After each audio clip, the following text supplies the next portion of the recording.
Big leap. തുടർന്ന് അമ്പിളിമാമനെ തൊട്ടവർ. 1. Neil Armstrong. ദൗത്യം അപ്പോളോ 11. കാലഘട്ടം 1969 ജൂലൈ 21. 2. Buzz Aldrin. ദൗത്യം അപ്പോളോ 11.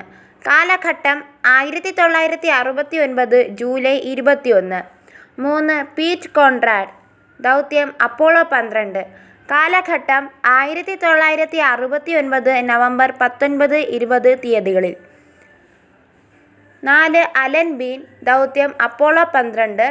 കാലഘട്ടം 1969 നവംബർ 19, 20 തീയതികളിൽ. 5. Alan Shepard. ദൗത്യം അപ്പോളോ 14. കാലഘട്ടം 1971 ഫെബ്രുവരി 5, 6 തീയതികളിൽ. 6. Edgar Mitchell. ദൗത്യം അപ്പോളോ 14. കാലഘട്ടം 1971 ഫെബ്രുവരി 5, 6 തീയതികളിൽ. 7. David Scott. ദൗത്യം അപ്പോളോ 15. കാലഘട്ടം 1971 ജൂലൈ 31 മുതൽ ഓഗസ്റ്റ് 1 വരെ. 8. James Irwin. ദൗത്യം അപ്പോളോ 15. 1971 ജൂലൈ 31 മുതൽ ഓഗസ്റ്റ് 1 വരെ. 9. John Young. ദൗത്യം അപ്പോളോ 16. കാലഘട്ടം 1972 ഏപ്രിൽ 21 മുതൽ 23 വരെ. 10. Charles Duke. ദൗത്യം അപ്പോളോ 16. കാലഘട്ടം 1972 ഏപ്രിൽ 21 മുതൽ 23 വരെ. 11. Eugene Cernan. ദൗത്യം അപ്പോളോ 17. കാലഘട്ടം 1972 ഡിസംബർ 11 മുതൽ 14 വരെ. 12. Harrison Schmitt. ദൗത്യം അപ്പോളോ 17. കാലഘട്ടം 1972 ഡിസംബർ 11 മുതൽ 14 വരെ. മരിയയും ടെറേയും. ഭൂമിയിൽ നിന്ന് നഗ്നനേത്രങ്ങൾ കൊണ്ട് വീക്ഷിക്കുമ്പോൾ ദൃശ്യമാകുന്ന കറുത്ത പാടുകളാണ് മരിയ. ലാറ്റിൻ ഭാഷയിൽ കടൽ എന്നാണീ വാക്കിൻ്റെ അർത്ഥം. പുരാതന കാലത്തെ വാനനിരീക്ഷകർ ഇവ ചന്ദ്രനിലെ കടലുകളാണെന്നാണ് കരുതിയത്. പ്രാചീന കാലത്ത് ബസാൾട്ട് ലാവകൾ ഉറച്ചുണ്ടായ സമതലങ്ങളാണ് അവയെന്ന് ഇന്ന് നിലവിൽ അറിയുന്ന കാര്യമാണ്. ചന്ദ്രോപരിതലത്തിൽ ഉൽക്കാപതനം വഴിയുണ്ടായ ഗർത്തങ്ങളിൽ ബസാൾട്ട് ലാവ ഒഴുകിയിറങ്ങി രൂപപ്പെട്ടവയാണ് ഇവയിൽ ഭൂരിഭാഗവും. ചന്ദ്രോപരിതലത്തിലെ തെളിഞ്ഞ ഭാഗങ്ങളാണ് ടെറേ എന്നറിയപ്പെടുന്നത്. കറുത്ത പാടുകളായി കാണുന്ന മരിയയേക്കാൾ താരതമ്യേന ഉയർന്ന തലങ്ങളാണ് അവ.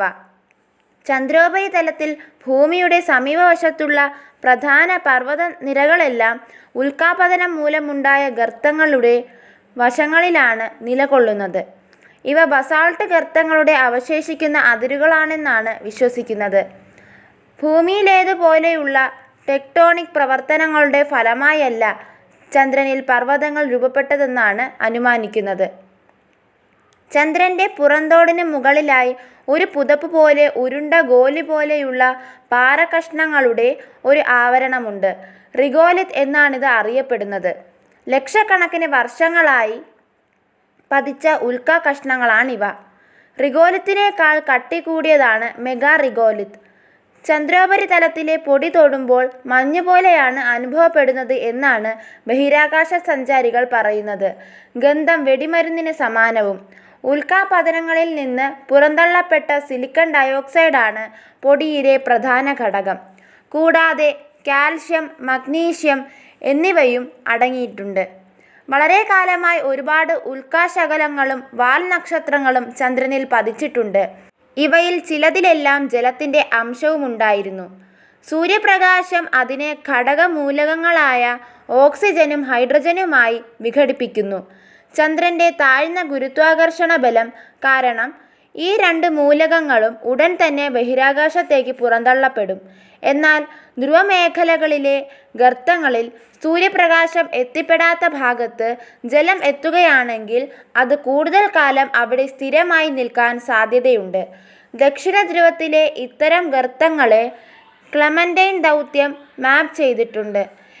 14,000 ചതുരശ്ര കിലോമീറ്ററോളം ഭാഗം ഇങ്ങനെ സൂര്യപ്രകാശമെത്താത്തതായി ഉണ്ടാകുമെന്ന് കമ്പ്യൂട്ടർ സിമുലേഷനുകൾ കാണിക്കുന്നു. ഖരാവസ്ഥയിലുള്ള ജലം നിലനിൽക്കുന്ന ചെറിയ ഭാഗങ്ങൾ ഉപരിതലത്തിൻ്റെ തൊട്ടു താഴെയായി ഉണ്ടെന്നാണ് റഡാർ പരീക്ഷണങ്ങൾ കാണിച്ചത്. ധ്രുവപ്രദേശങ്ങളിലെ റിഗോലിത്തിൽ ഹൈഡ്രജന്റെ അളവ് വളരെ അധികമാണെന്നാണ് ലൂണാർ പ്രോസ്പെക്ടർ ദൗത്യത്തിൻ്റെ ന്യൂട്രോൺ സ്പെക്ട്രോമീറ്റർ കണ്ടെത്തിയത്. ഒരു ഘനകിലോമീറ്ററോളം ജലം ചന്ദ്രനിലുണ്ടെന്ന് കണക്കാക്കപ്പെടുന്നു. ഉപയോഗയോഗ്യമായ ജലമുണ്ടാവുക എന്നത് ചന്ദ്രനിൽ മനുഷ്യർ താമസമുറപ്പിക്കണമെങ്കിൽ അത്യാവശ്യമാണ്. ഭൂമിയിൽ നിന്ന് ജലം കൊണ്ടുപോവുക എന്നത് പ്രായോഗികമല്ല. എന്നാൽ അരേസിബോ ദൂരദർശിനി ഉപയോഗിച്ച് നടത്തിയ പഠനം സൂചിപ്പിക്കുന്നത് ക്ലെമന്റൈൻ ദൗത്യം കണക്കാക്കിയ റഡാർ നിരീക്ഷണ ഫലങ്ങൾ യഥാർത്ഥത്തിൽ പ്രായം കുറഞ്ഞ ഗർത്തങ്ങളിൽ നിന്ന് പാറകൾ ഉത്സർജിക്കുന്നതാവാമെന്നാണ്. അതിനാൽ ചന്ദ്രനിൽ യഥാർത്ഥത്തിൽ എത്ര ജലമുണ്ട് എന്ന ചോദ്യത്തിന് ഇനിയും ഉത്തരമായിട്ടില്ല. മുൻപ് കരുതിയിരുന്നതിലും അധികം ജലം ചന്ദ്രോപരിതലത്തിലുണ്ടെന്ന് ഇന്ത്യയുടെ ചാന്ദ്രയാൻ ദൗത്യം കണ്ടെത്തിയിട്ടുണ്ട്. ചാന്ദ്രഘടന, ക്രസ്റ്റ്, മാന്റിൽ, കോർ എന്നിങ്ങനെ 3 ഭാഗങ്ങളാണ് ചന്ദ്രൻ്റെ ആന്തരഘടനയിലുള്ളത്. ചന്ദ്രൻ്റെ ഉൽപ്പത്തിക്ക് കുറച്ചു കാലത്തിനു ശേഷം മാഗ്മ സമുദ്രത്തിൻ്റെ ക്രിസ്റ്റലീകരണം വഴിയാണ് ഈ ഘടനയുണ്ടായതെന്ന് അനുമാനിക്കപ്പെടുന്നു. ഏകദേശം 440 കോടി വർഷങ്ങൾക്ക് മുമ്പായിരുന്നു ഇത്. ചന്ദ്രൻ്റെ ബാഹ്യഭാഗങ്ങളെ ഉരുക്കി മാഗ്മ നിർമ്മിക്കാനുള്ള ഊർജം ലഭ്യമായത് ഭൂമിയുമായി ഉണ്ടായ കൂട്ടിയിടിയിൽ നിന്നാണ്. സിലിക്കേറ്റ് ധാതുക്കളാൽ സമ്പന്നമായ മാന്റിലും പ്ലാജിയോക്ലേസ് വിഭാഗത്തിലെ ധാതുക്കൾ നിറഞ്ഞ ക്രസ്റ്റും ഇങ്ങനെയുണ്ടായതാണ്. അനോൾത്തസൈറ്റ് ധാതു നിറഞ്ഞതാണ് ക്രസ്റ്റ് എന്ന കണ്ടെത്തൽ മാഗ്മ സമുദ്ര പരികൽപ്പനയ്ക്ക് ഉപോത്ഫലകമാണ്. ഓക്സിജൻ, സിലിക്കൺ, മഗ്നീഷ്യം, ഇരുമ്പ്, കാൽസ്യം, അലൂമിനിയം എന്നിവയാണ് ക്രസ്റ്റിലെ പ്രധാന മൂലകങ്ങൾ. ക്രസ്റ്റിൻ്റെ ആഴം ഏകദേശം 50 കിലോമീറ്ററാണ്. മാന്റിലിനുള്ളിൽ ഭാഗികമായി ഉരുകിയ ബസാൾട്ട് അഗ്നിപർവ്വത സ്ഫോടനങ്ങളിലൂടെ ചന്ദ്രോപരിതലത്തിൽ എത്തിയിട്ടുണ്ട്. ഒലുവിൻ, ഓർത്തോപൈറോക്സിൻ, ക്ലീനോപൈറോക്സിൻ എന്നീ ധാതുക്കൾ കൂടുതലായി അടങ്ങിയതും ഭൂമിയുടെ മാന്റിലിനേക്കാൾ ഇരുമ്പിൻ്റെ അംശം കൂടുതലുള്ളതുമാണ് ചന്ദ്രൻ്റെ മാന്റിൽ എന്നാണ് ബസാൾട്ട് പഠനത്തിൽ നിന്ന് മനസ്സിലാവുന്നത്. ഇൽമനൈറ്റ് രൂപത്തിൽ ഉയർന്ന അളവിൽ ടൈറ്റാനിയമുള്ള ബസാൾട്ട് പാറകളും ചന്ദ്രോപരിതലത്തിൽ കണ്ടെത്തിയിട്ടുള്ളതിൽ നിന്ന് ഏകജാതീയമല്ല മാന്റിൽ എന്നും ഊഹിക്കുന്നു. ഉപരിതലത്തിന് 1000 കിലോമീറ്ററോളം താഴെ മാന്റിലിൽ ചാന്ദ്രകമ്പനങ്ങൾ ഉണ്ടാകുന്നതായി കണ്ടെത്തിയിട്ടുണ്ട്. ഇടവിട്ടുണ്ടാകുന്ന ചാന്ദ്രകമ്പനങ്ങൾക്കു കാരണം ഭൂമിയുടെ ടൈഡൽ ബലങ്ങളാണ്. വ്യാഴത്തിൻ്റെ ഉപഗ്രഹമായ അയോ കഴിഞ്ഞാൽ സൗരയൂഥത്തിൽ ഏറ്റവും സാന്ദ്രതയുള്ള ഉപഗ്രഹം ചന്ദ്രനാണ്. എങ്കിലും ചന്ദ്രൻ്റെ കോർ വളരെ ചെറുതാണ്. 700 കിലോമീറ്ററിൽ കുറഞ്ഞ വ്യാസമേ ചന്ദ്രൻ്റെ കോറിനുള്ളൂവെന്നതിന് തെളിവുകളുണ്ട്. ചന്ദ്രൻ്റെ 20% മാത്രമേ ഇത് വരൂ. എന്നാൽ മറ്റു ഗോളങ്ങളുടെ കാര്യത്തിൽ ഇത് 50%-ഓളമാണ്. കൃത്യമായി മനസ്സിലാക്കാൻ കഴിഞ്ഞിട്ടില്ല. എങ്കിലും സൾഫർ, നിക്കൽ എന്നിവയുടെ അംശങ്ങളുള്ള ഇരുമ്പുകൊണ്ടാണ് കോർ നിർമ്മിച്ചിരിക്കുന്നത് എന്നാണ് അനുമാനിക്കുന്നത്. ചന്ദ്രൻ്റെ സ്ഥിരമല്ലാത്ത പരിക്രമണ സമയത്തിൽ നിന്ന് കോർ ഭാഗികമായെങ്കിലും ദ്രവാവസ്ഥയിലാണെന്ന് മനസ്സിലാക്കാം. പരിക്രമണം ചെയ്യുന്ന ബഹിരാകാശയാനങ്ങളിൽ നിന്നുള്ള റേഡിയോ തരംഗങ്ങളുടെ ട്രാക്കിംഗ് വഴി ചന്ദ്രൻ്റെ ഗുരുത്വമണ്ഡലം അളക്കാൻ സാധിച്ചിട്ടുണ്ട്. ഡോപ്ലർ പ്രഭാവം ഉപയോഗിച്ചാണ് ഈ പഠനം നടത്തുന്നത്. റേഡിയോ തരംഗത്തിൻ്റെ ആവൃത്തിയിൽ വരുന്ന ചെറിയ മാറ്റങ്ങളിൽ നിന്നും ഭൂമിയിലെ ഒരു സ്റ്റേഷനിലേക്കുള്ള ബഹിരാകാശ വാഹനത്തിൻ്റെ ദൂരത്തിൽ നിന്നും ബഹിരാകാശ വാഹനത്തിൻ്റെ ത്വരണം എത്രയുണ്ടെന്ന് കണക്ക് കൂട്ടുന്നു. ചന്ദ്രൻ്റെ ഒരു വശം മാത്രമേ ഭൂമിയിൽ നിന്ന് കാണാൻ കഴിയൂ എന്നതിനാൽ ദൂരപക്ഷവശത്തെ ഗുരുത്വാകർഷണ മണ്ഡലത്തെക്കുറിച്ച് അത്ര വ്യക്തമായ ധാരണകളൊന്നുമില്ല.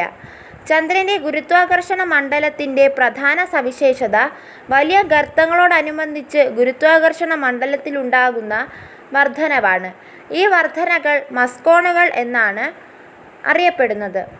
ബഹിരാകാശ വാഹനത്തിൻ്റെ ചന്ദ്രന് ചുറ്റുമുള്ള പരിക്രമണത്തിൽ ഇവ വലിയ സ്വാധീനം ചെലുത്തുന്നു. അതിനാൽ മനുഷ്യനെ വഹിക്കുന്നതും അല്ലാത്തതുമായ ബഹിരാകാശ വാഹനങ്ങൾ വിക്ഷേപിക്കുമ്പോൾ ഗുരുത്വാകർഷണ മണ്ഡലത്തിലെ മാറ്റങ്ങളെക്കുറിച്ച് വ്യക്തമായ ധാരണയുണ്ടായിരിക്കണം. സാന്ദ്രതയേറിയ ബസാൾട്ട് അടങ്ങിയ ലാവ ഗർത്തങ്ങളിൽ ഘനീഭവിച്ചാണ് മാസ് കോണുകൾക്ക് കാരണമെന്ന് കരുതപ്പെടുന്നു. എന്നാൽ ക്രസ്റ്റ് മാന്റിൽ പ്രതലത്തിൻ്റെ ഉയർച്ച പരിഗണിക്കാതെ ലാവ മാത്രം ഉപയോഗിച്ച് ഗുരുത്വാകർഷണ മണ്ഡലത്തിലെ വ്യത്യാസങ്ങൾ പൂർണ്ണമായി വിശദീകരിക്കാൻ കഴിയില്ല. കാരണം ബസാൾട്ട് സാന്നിധ്യമല്ലാത്ത മാസ് കോണുകളുമുണ്ടെന്ന് കണ്ടെത്തിയിട്ടുണ്ട്. ചന്ദ്രൻ്റെ കാന്തികക്ഷേത്രം. ഭൂമിയെ അപേക്ഷിച്ച് ചന്ദ്രൻ്റെ കാന്തികക്ഷേത്രം വളരെ ദുർബലമാണ്. 1 മുതൽ 100 വരെ നാനോ ടെസ്ലയാണ് ചന്ദ്രൻ്റെ കാന്തികക്ഷേത്രത്തിൻ്റെ ശക്തി. ഇത് ഭൂമിയുടെ കാന്തികക്ഷേത്രത്തിൻ്റെ 100-ലൊരു ഭാഗത്തിലും കുറവാണ്. മറ്റൊരു പ്രധാന വ്യത്യാസം ചന്ദ്രന് കോറിലെ ജിയോഡൈനമോ മൂലമുണ്ടാകുന്ന രീതിയിലുള്ള ഇരട്ട ധ്രുവ കാന്തികക്ഷേത്രമില്ല എന്നതാണ്. ചന്ദ്രൻ്റെ കാന്തികക്ഷേത്രം ഏകദേശം പൂർണ്ണമായും ക്രസ്റ്റിലാണ് ഉത്ഭവിക്കുന്നത്. ആദ്യകാലത്ത് ജിയോഡൈനമോ പ്രവർത്തനക്ഷമമായിരുന്നപ്പോൾ അതിൽ നിന്നും ക്രസ്റ്റ് കാന്തികത നേടിയതാണെന്നാണ് ഒരു സിദ്ധാന്തം. എന്നാൽ കോറിൻ്റെ വലിപ്പക്കുറവ് ഈ പരികൽപ്പനയ്ക്ക് വിലങ്ങുതടിയാണ്. ചന്ദ്രനിൽ അന്തരീക്ഷമില്ലാത്തതുകൊണ്ട് ഭീമൻ ഉൽക്കാപതനങ്ങളുടെ ഫലമായി കാന്തികക്ഷേത്രം സൃഷ്ടിക്കപ്പെട്ടതാണ് എന്നതാണ് മറ്റൊരു വാദം. ഗർത്തങ്ങളുടെ ആൻറ്റിപോഡുകളിലാണ് ക്രസ്റ്റിൽ കാന്തികത കൂടുതൽ എന്നത് ഈ പരികൽപ്പനയ്ക്ക് തെളിവായി ഉയർത്തിക്കാണിക്കുന്നു. ഉൽക്കകളുടെയും മറ്റും കൂട്ടിയിടിയിൽ പുറന്തള്ളപ്പെടുന്ന പ്ലാസ്മയാണ് ഈ പ്രതിഭാസത്തിന് കാരണം എന്ന് ഈ സിദ്ധാന്തം വിശദീകരിക്കുന്നു. ചന്ദ്രനിൽ അന്തരീക്ഷം നാമമാത്രമാണ്. അന്തരീക്ഷവാതകങ്ങൾ ആകെ 10 ടണ്ണിൽ താഴെ മാത്രമേ വരൂ. ചന്ദ്രൻ്റെ അന്തരീക്ഷത്തിലെ പ്രധാന ഭാഗവും ക്രസ്റ്റിലും മാന്റിലും നടക്കുന്ന റേഡിയോ ആക്റ്റീവ് പ്രക്രിയകളിൽ നിന്നും പുറന്തള്ളപ്പെടുന്ന ഹീലിയം, റെഡോൺ തുടങ്ങിയ വാതകങ്ങളാണ്. ചെറിയ ഉൽക്കകൾ, സൗരവാതത്തിലെ അയോണുകൾ, സൂര്യപ്രകാശം എന്നിവ ചന്ദ്രോപരിതലത്തിൽ പതിക്കുന്നത് മൂലമുണ്ടാകുന്നതാണ് മറ്റൊരു ഭാഗം. സ്പട്ടറിംഗ് എന്നാണ് ഈ പ്രക്രിയ അറിയപ്പെടുന്നത്. സ്പട്ടറിംഗ് മൂലമുണ്ടാകുന്ന വാതകങ്ങൾ ഗുരുത്വാകർഷണം മൂലം റിഗോലത്തിലേക്ക് തിരിച്ചു പോവുകയോ സൂര്യനിൽ നിന്നുള്ള റേഡിയേഷൻ മർദ്ദമോ സൗരവാതങ്ങളിലെ കാന്തിക മണ്ഡലമോ കാരണം ബഹിരാകാശത്തേക്ക് നീക്കം ചെയ്യപ്പെടുകയോ സംഭവിക്കാം. ചന്ദ്രൻ്റെ അന്തരീക്ഷത്തിലെ സോഡിയം, പൊട്ടാസ്യം എന്നിവയുടെ സാന്നിധ്യം ഭൂമിയിൽ നിന്നും വർണ്ണരാജി വിശകലനം വഴിയും റഡോൺ 222, പൊളോണിയം 210 എന്നിവയുടെ സാന്നിധ്യം ആൽഫ പാർട്ടിക്കിൾസ് സ്പെക്ട്രോമീറ്റർ ഉപയോഗിച്ചും കണ്ടെത്തിയിട്ടുണ്ട്. Argon 40, helium 4, oxygen, methane, carbon monoxide, nitrogen, carbon dioxide എന്നിവയുടെ സാന്നിധ്യം കണ്ടെത്തിയത് ചന്ദ്രനിൽ വച്ച് പരീക്ഷണം നടത്തിയ അപ്പോളോ യാത്രികരാണ്. ഗ്രഹണങ്ങൾ. സൂര്യൻ, ചന്ദ്രൻ, ഭൂമി എന്നിവ നേർരേഖയിൽ വരുമ്പോഴാണ് ഗ്രഹണം എന്ന പ്രതിഭാസം സംഭവിക്കുന്നത്. ചന്ദ്രഗ്രഹണം പൗർണമി ദിനത്തിലും സൂര്യഗ്രഹണം അമാവാസി ദിനത്തിലും മാത്രമേ സംഭവിക്കുകയുള്ളൂ. സൂര്യനും ചന്ദ്രനുമിടയിൽ ഭൂമി വരുമ്പോൾ ഭൂമിയുടെ നിഴൽ ചന്ദ്രനിൽ പതിക്കുന്നതാണ് ചന്ദ്രഗ്രഹണം. ചന്ദ്രൻ ഭൂമിയുടെയും സൂര്യൻ്റെയും ഇടയിൽ വരുമ്പോൾ ചന്ദ്രൻ്റെ നിഴൽ ഭൂമിയിൽ പതിക്കുന്നതാണ് സൂര്യഗ്രഹണം. 2 ഗ്രഹങ്ങളിലും പൂർണ്ണഗ്രഹണവും ഭാഗികഗ്രഹണവും നടക്കാറുണ്ട്. ചന്ദ്രൻ്റെ പ്രദക്ഷിണപഥം കാന്തിവൃത്തത്തിന് 5 ഡിഗ്രി ചരിവോടുകൂടിയതിനാൽ എല്ലാ പൗർണമിയിലും അമാവാസിയിലും ഗ്രഹണങ്ങൾ നടക്കുന്നില്ല. 2 ഭ്രമണപഥങ്ങളും കൂടിച്ചേരുന്ന 2 ബിന്ദുക്കളിൽ ഒന്നിനടുത്ത് ചന്ദ്രനെത്തുമ്പോൾ മാത്രമേ ഗ്രഹണം നടക്കുകയുള്ളൂ. ഗ്രഹണങ്ങളുടെ ആവർത്തനം സാരോസ് ചക്രം ഉപയോഗിച്ച് വിശദീകരിക്കാം. 18 വർഷവും 11 ദിവസവും 8 മണിക്കൂറും ദൈർഘ്യമുള്ള കാലയളവാണ് സാരോസ് ചക്രം. സൂര്യചന്ദ്രന്മാരുടെ കോണീയ വ്യാസങ്ങൾ ഏകദേശം തുല്യമായതിനാലാണ് സൂര്യഗ്രഹണ സമയത്ത് സൂര്യൻ പൂർണ്ണമായി മറയ്ക്കപ്പെടുന്ന തരം ഗ്രഹണങ്ങളുണ്ടാകുന്നത്. ഭാമ-ചാന്ദ്ര വ്യവസ്ഥയുടെ പരിണാമത്തിൻ്റെ ഫലമായി ചന്ദ്രൻ ഭൂമിയിൽ നിന്ന് അകന്നു പോകുന്നതോടെ ഇതിന് മാറ്റം വരും. അതിനുശേഷം പൂർണ്ണ സൂര്യഗ്രഹണമുണ്ടാകില്ല. ഭാഗികഗ്രഹണങ്ങളും വലയഗ്രഹണങ്ങളും മാത്രമേ ഉണ്ടാവുകയുള്ളൂ. ചാന്ദ്രനിരീക്ഷണം. പൗർണമി സമയത്ത് ചന്ദ്രൻ്റെ ദൃശ്യകാന്തികമാനം 12.6 ആണ്. എന്നാൽ ചന്ദ്രബിംബത്തിൻ്റെ പകുതി കാണാൻ കഴിയുന്ന അവസ്ഥയിൽ പ്രകാശതീവ്രത പൂർണ്ണചന്ദ്രൻ്റെ പകുതിയല്ല, ഏകദേശം 1/10 വരൂ. ചന്ദ്രൻ്റെ പരുക്കൻ പ്രതലങ്ങളിൽ നിന്ന് കൂടുതൽ പ്രകാശം പ്രതിഫലിക്കുക പ്രകാശസ്രോതസ്സിൻ്റെ ദിശയിലാണ്. പൗർണമി സമയത്ത് പ്രകാശസ്രോതസ്സായ സൂര്യൻ്റെ ദിശയിലാണ് ഭൂമി എന്നതിനാൽ ഭൂമിയിലെ നിരീക്ഷകന് ചന്ദ്രബിംബം വളരെയേറെ പ്രകാശിതമായി അനുഭവപ്പെടുന്നു. എന്നാൽ മറ്റു സമയങ്ങളിൽ ചന്ദ്രനിലെ ഉയർച്ച താഴ്ചകൾ ചന്ദ്രോപരിതലത്തിൽ നിഴലുകൾ തീർക്കുന്നതിനാൽ മങ്ങിയതായും കാണുന്നു. ചക്രവാളത്തിനടുത്തായിരിക്കുമ്പോൾ ചന്ദ്രബിംബം കൂടുതൽ വലുതായി അനുഭവപ്പെടുന്നു. ഇത് യഥാർത്ഥത്തിൽ ഒരു മായികാനുഭവമാണ്. ചക്രവാളത്തിനടുത്തായിരിക്കുമ്പോൾ നിരീക്ഷകനിൽ നിന്ന് ചന്ദ്രനിലേക്കുള്ള ദൂരം കൂടുതലായിരിക്കും എന്നതിനാൽ ചന്ദ്രൻ്റെ കോണീയ വ്യാസം 1.5% കുറയുകയാണുണ്ടാകുന്നത്. അപവർത്തനം മൂലം ഈ വലിപ്പം അല്പം വർദ്ധിക്കുന്നു.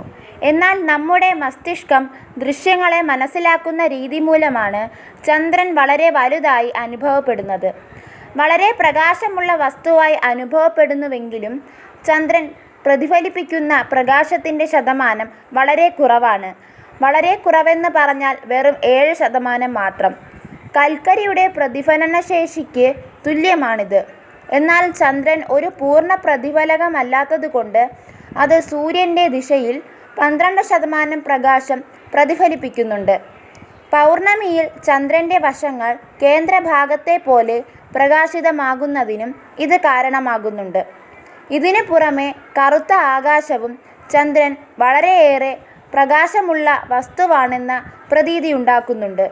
സൂര്യപ്രകാശം പ്രതിഫലിപ്പിക്കുന്ന ഭാഗമാണ് ഏറ്റവും പ്രകാശിതമായി കാണുന്നതെങ്കിലും മറ്റു ഭാഗങ്ങളും മങ്ങിയ വെളിച്ചത്തിൽ ചിലപ്പോൾ ദൃശ്യമാകാറുണ്ട്.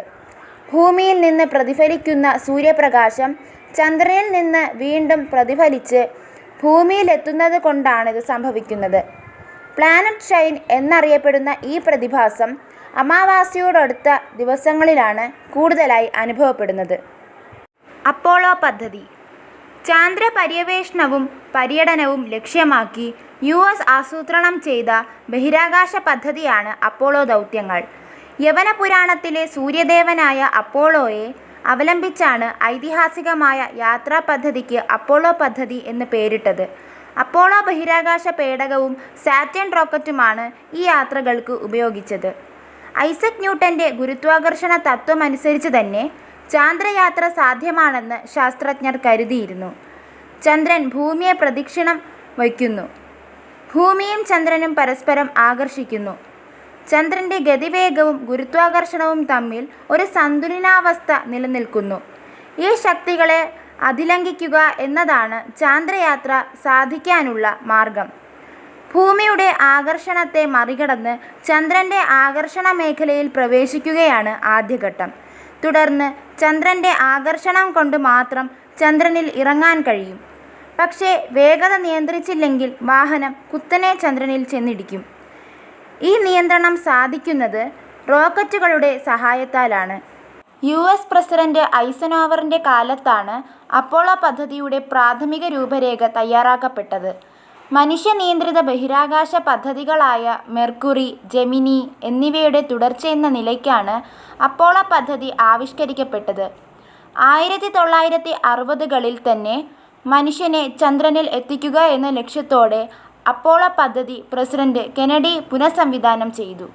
ചന്ദ്രനെയും ചാന്ദ്രമണ്ഡലത്തെയും കുറിച്ച് മെർക്കുറി, ജെമിനി ദൗത്യങ്ങൾ, സോവിയറ്റ് യൂണിയൻ്റെ ലൂണ പദ്ധതി തുടങ്ങിയവ നൽകിയ അറിവുകൾ അടിസ്ഥാനമാക്കി പ്രതികൂല ഘടകങ്ങളെ അതിജീവിക്കാൻ സാധിക്കുന്ന വിധത്തിലാണ് അപ്പോളോ വാഹനങ്ങൾ രൂപകൽപ്പന ചെയ്തത്. അപ്പോളോ വാഹനം. അപ്പോളോ വാഹനത്തിന് 3 ഭാഗങ്ങളുണ്ട്. 1. മാതൃപേടകം അഥവാ command module. 2.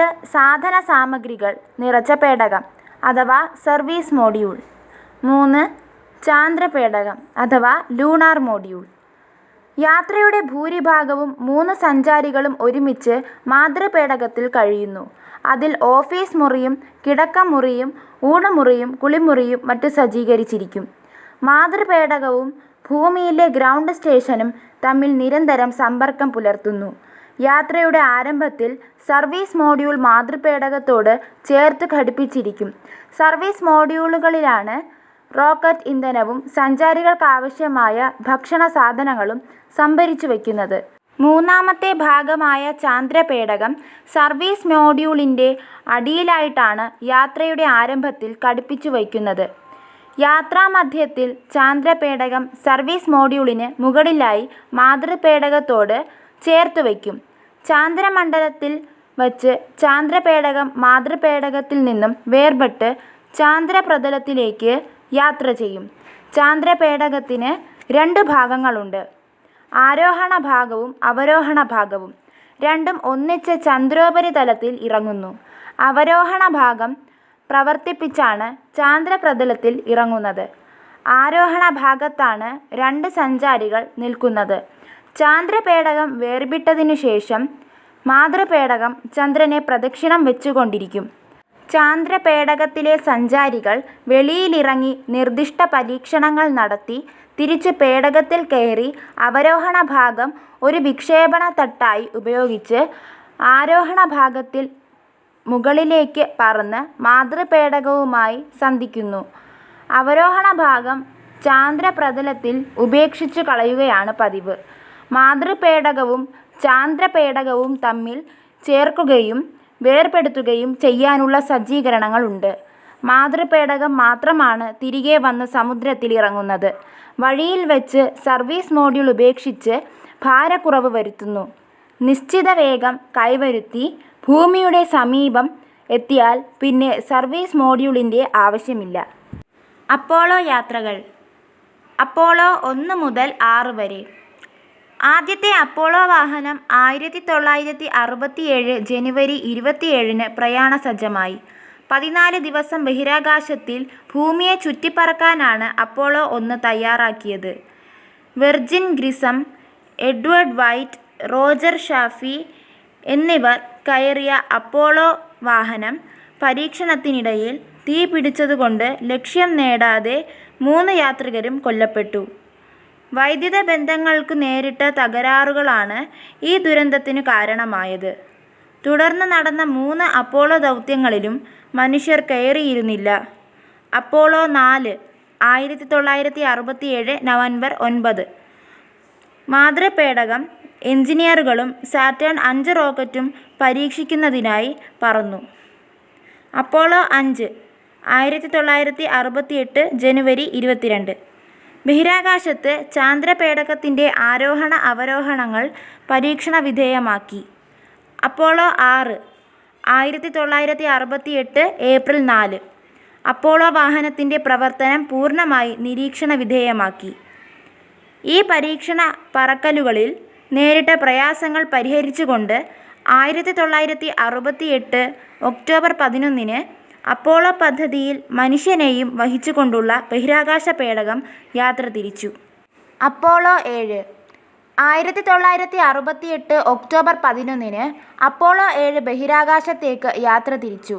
യാത്രികരായ Walter M Schirra junior, Donn F Eisele, Ronnie Walter Cunningham എന്നിവർ 11 ദിവസം ബഹിരാകാശ യാത്ര നടത്തിയ ശേഷം ഒക്ടോബർ 22 അറ്റ്ലാന്റിക് സമുദ്രത്തിൽ സുരക്ഷിതമായി ഇറങ്ങി.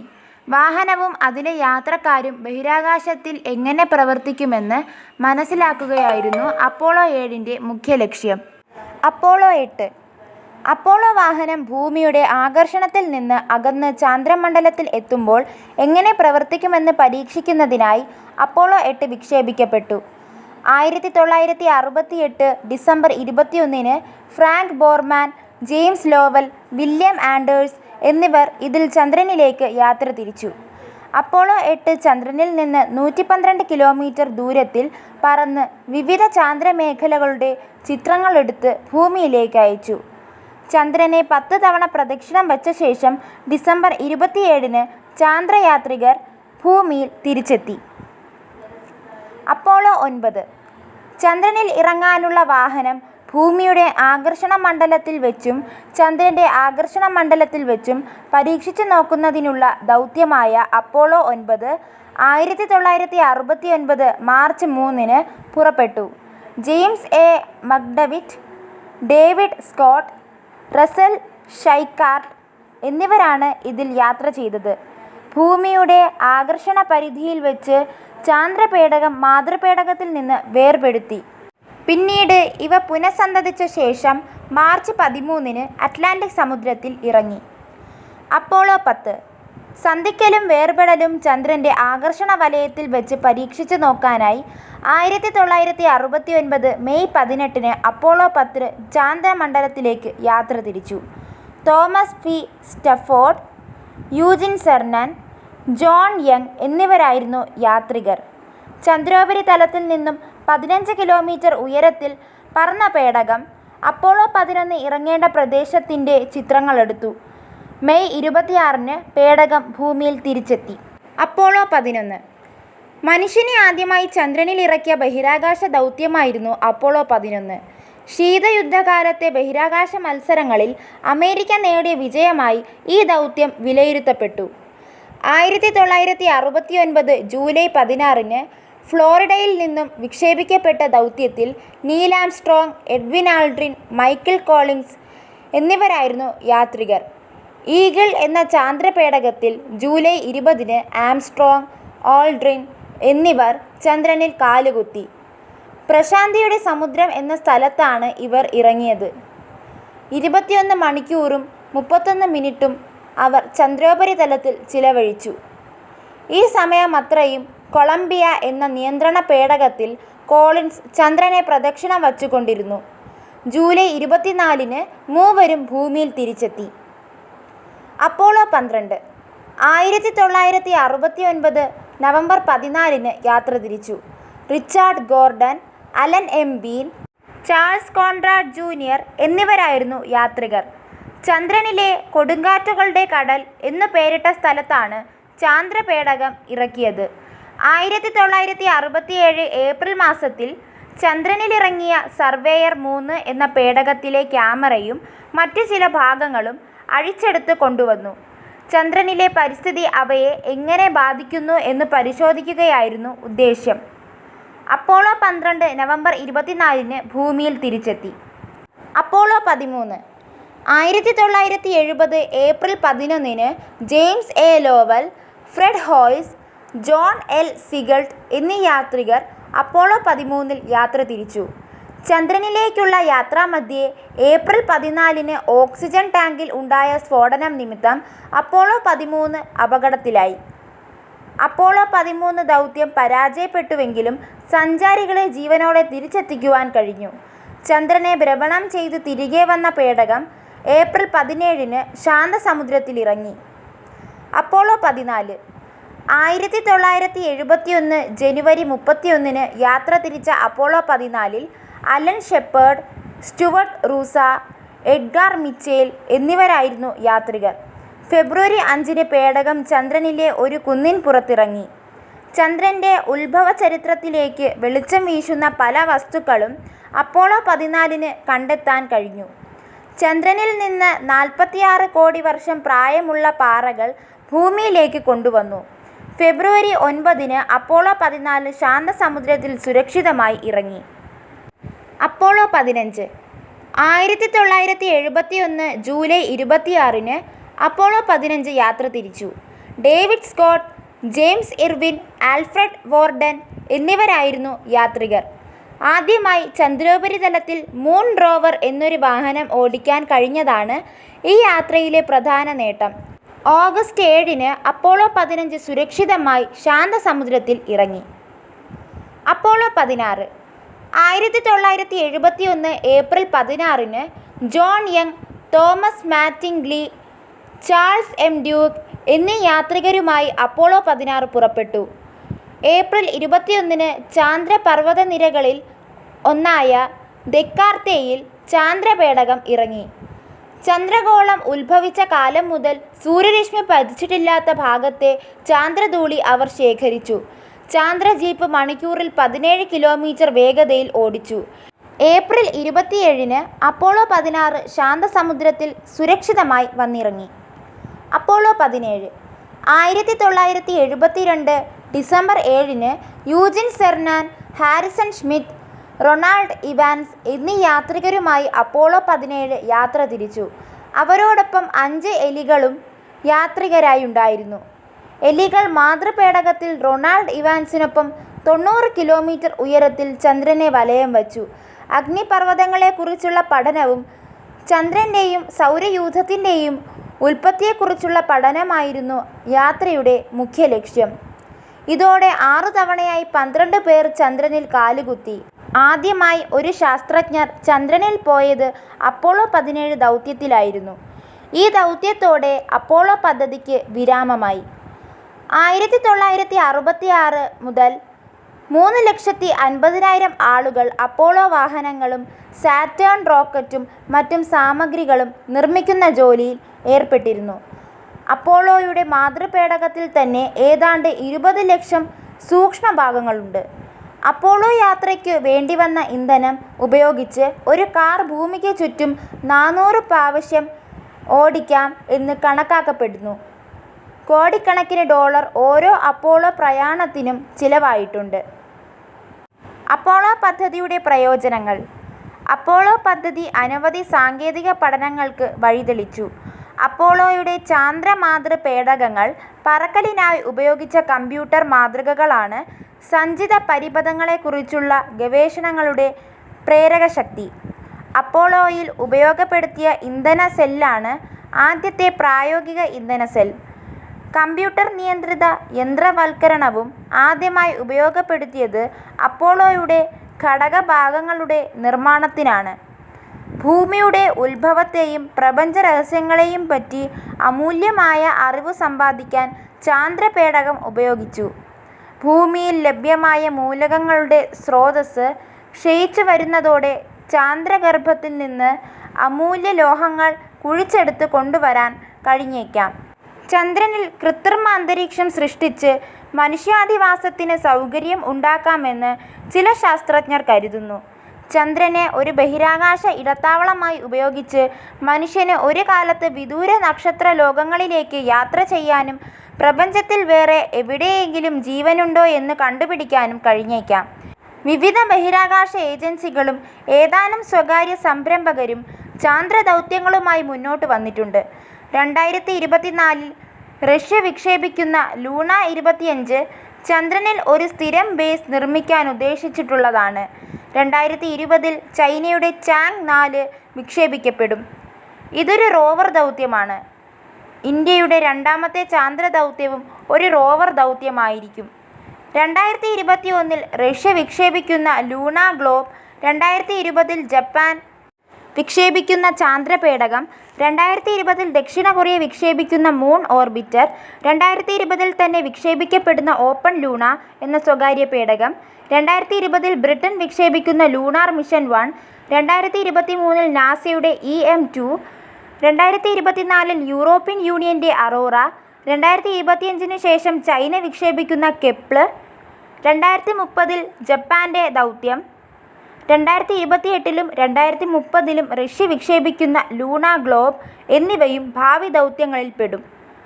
മേൽപ്പറഞ്ഞ ദൗത്യങ്ങളിൽ 2020-ലും 2030-ലും വിക്ഷേപിക്കുന്ന ജപ്പാൻ ദൗത്യവും 2023-ലെ നാസ ദൗത്യവും 2024-ലെ യൂറോപ്യൻ യൂണിയൻ ദൗത്യവും 2024-ലെ ചൈന ദൗത്യവും 2028-ലും 2030-ലും ഉള്ള റഷ്യൻ ദൗത്യങ്ങളും മനുഷ്യനെയും വഹിച്ചുകൊണ്ടുള്ള യാത്രകളായിരിക്കും.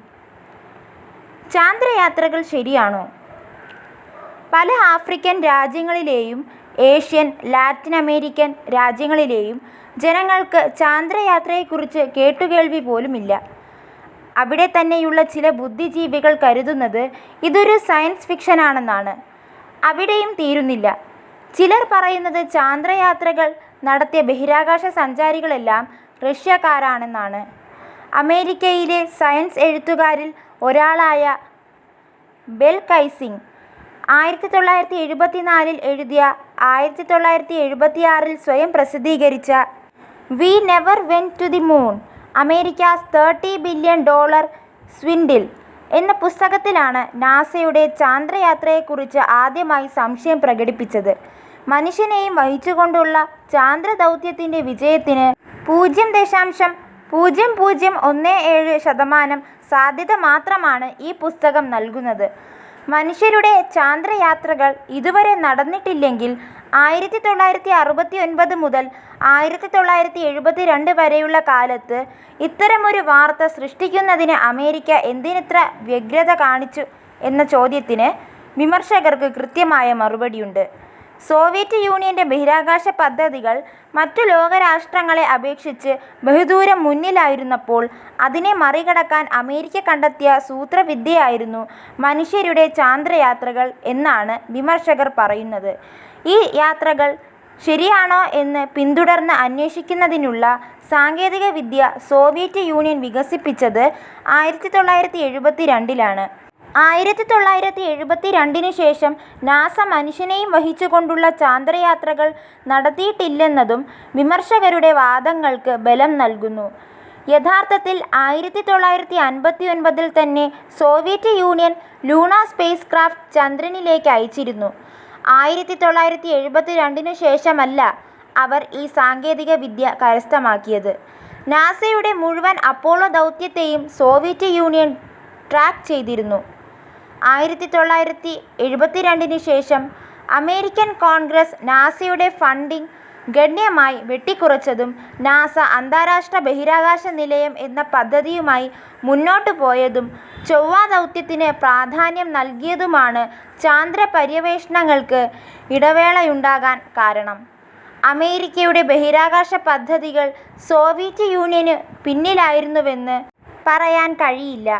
സോവിയറ്റ് യൂണിയൻ കൈവരിച്ച നേട്ടങ്ങൾ പലതും ആഴ്ചകൾക്കുള്ളിൽ തന്നെ നാസയെ മറികടന്നിരുന്നു.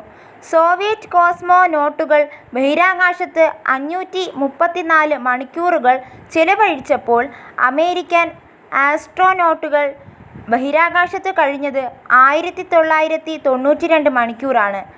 അതുമാത്രവുമല്ല, മനുഷ്യനെയും വഹിച്ചുകൊണ്ട് ചന്ദ്രനിലേക്ക് പറക്കുന്ന ബഹിരാകാശ പേടകം വിക്ഷേപിക്കാൻ മാത്രം ശക്തമായ ഒരു റോക്കറ്റ് നിർമ്മിക്കാൻ സോവിയറ്റ് യൂണിയന് കഴിഞ്ഞത് 1980 മാത്രമാണ്. കൂടുതൽ ഫണ്ട് ലഭിക്കാൻ വേണ്ടി നാസ നടത്തിയ നാടകമാണ് ചാന്ദ്രദൗത്യങ്ങൾ എന്നൊരു വിമർശനമുണ്ട്. ബഹിരാകാശത്ത് ആധിപത്യം സ്ഥാപിക്കുന്നതിനുള്ള മത്സരം നടക്കുന്നതുകൊണ്ട് നാസയ്ക്ക് വളരെ കൂടുതൽ ഫണ്ട് ലഭിച്ചിരുന്നു. അതുകൊണ്ട് തന്നെ ചാന്ദ്രയാത്രകൾ പോലെയുള്ള വലിയ ദൗത്യങ്ങൾ ഏറ്റെടുത്ത് വിജയിപ്പിക്കുന്നതിനും നാസയ്ക്ക് സാധ്യമായി എന്നാണ് ശാസ്ത്രജ്ഞർ പറയുന്നത്. 1972 ശേഷം അന്താരാഷ്ട്ര ബഹിരാകാശ നിലയ നിർമ്മാണത്തിനും ചൊവ്വ യാത്രകൾക്കുമാണ് നാസ പ്രാധാന്യം നൽകിയത്. വിയറ്റ്നാം യുദ്ധവുമായി ബന്ധപ്പെട്ടുള്ളതാണ് മറ്റൊരാരോപണം. വിയറ്റ്നാമിലേക്കുള്ള അമേരിക്കയുടെ കടന്നുകയറ്റം യാതൊരു തരത്തിലും നീതീകരിക്കാൻ കഴിയാത്തതാണെന്ന് ബോധ്യമുള്ള ഭരണകൂടം ചാന്ദ്രയാത്രകൾ ലോകശ്രദ്ധ തിരിക്കാൻ ബോധപൂർവം സൃഷ്ടിച്ചതാണെന്നാണ് വിമർശകരുടെ വാദം. 1972 ശേഷം നേരത്തെ പ്രഖ്യാപിച്ചിരുന്ന 3 ചാന്ദ്രദൗത്യങ്ങൾ നാസ ഉപേക്ഷിച്ചതും ഈ വാദത്തിന് ബലം നൽകുന്നുണ്ട്. എന്നാൽ നാസയുടെ വിശദീകരണം മറ്റൊരു തരത്തിലാണ്. 1966 ഏറ്റവും അധികം ഫണ്ട് ലഭിച്ചത്. 1972 നാസയുടെ ഫണ്ടിന് 42.3% വെട്ടിക്കുറച്ചത് തുടർന്നുള്ള ചാന്ദ്രയാത്രകൾ ഉപേക്ഷിക്കാൻ കാരണമായി എന്നാണ് നാസ പറയുന്നത്. ചന്ദ്രോപരിതലത്തിൽ വച്ചെടുത്ത ഫോട്ടോകളിൽ ഉണ്ടായിട്ടുള്ള നേരിയ ക്രോസ് ഹെയറുകൾ സൂചിപ്പിക്കുന്നത് ഒന്നിലധികം ഫോട്ടോകൾ കൂട്ടിച്ചേർത്ത് നിർമ്മിച്ചതാണെന്നാണ് വാദം. സ്കാൻ ചെയ്ത കോപ്പികളിലാണ് ഇത് കാണുന്നത്. ഓവർ എക്സ്പോസ് ചെയ്യുന്നത് കൊണ്ടാണിത് സംഭവിക്കുന്നത്. ഒറിജിനൽ ചിത്രങ്ങളിൽ ക്രോസ് ഹെയറുകൾ ഉണ്ടായിട്ടില്ല. ചന്ദ്രോപരിതലത്തിൽ വച്ചെടുത്ത ഫോട്ടോകളുടെ ഉയർന്ന നിലവാരം വിമർശകർ ചോദ്യം ചെയ്യുന്നു. എന്നാൽ നിലവാരം കുറഞ്ഞ നിരവധി ചിത്രങ്ങളും നാസയുടെ പക്കലുണ്ട്. ഹൈ ക്വാളിറ്റി ചിത്രങ്ങൾ മാത്രമാണ് നാസ പ്രസിദ്ധപ്പെടുത്തുന്നത്. അപ്പോളോ ദൗത്യത്തിലെ സഞ്ചാരികൾ ഉപയോഗിച്ചത് ഹാസൽബ്ലേഡ് 500 EL ഹൈ റെസല്യൂഷൻ ക്യാമറയാണ്. അതിൽ ഉപയോഗിച്ച് ലെൻസ് കാൾസേസ് ആണ്. ചന്ദ്രോപരിതലത്തിൽ വച്ചെടുത്ത ഫോട്ടോകളിലൊന്നും നക്ഷത്രങ്ങൾ കാണുന്നില്ല. ചന്ദ്രൻ്റെ ആകാശം സദാസമയവും കറുത്തിരിക്കുന്നതുകൊണ്ട് പകൽ സമയത്തും നക്ഷത്രങ്ങളെ കാണേണ്ടതാണ്. പകൽ സമയത്ത് ചന്ദ്രനിൽ സൂര്യനിൽ നിന്നുള്ള പ്രകാശവും സൂര്യപ്രകാശം ചന്ദ്രോപരിതലത്തിൽ തട്ടി പ്രതിഫലിക്കുന്ന പ്രകാശവും ഭൂമിയിൽ നിന്ന് പ്രതിഫലിച്ചു വരുന്ന പ്രകാശവുമുണ്ടാവും. അന്തരീക്ഷമില്ലാത്ത ചന്ദ്രൻ്റെ ഉപരിതലത്തിൽ തട്ടി പ്രതിഫലിക്കുന്ന പ്രകാശം ഒരു ദർപ്പണത്തിൽ തട്ടി പ്രതിഫലിക്കുന്ന പ്രകാശത്തിന് തുല്യമായിരിക്കും.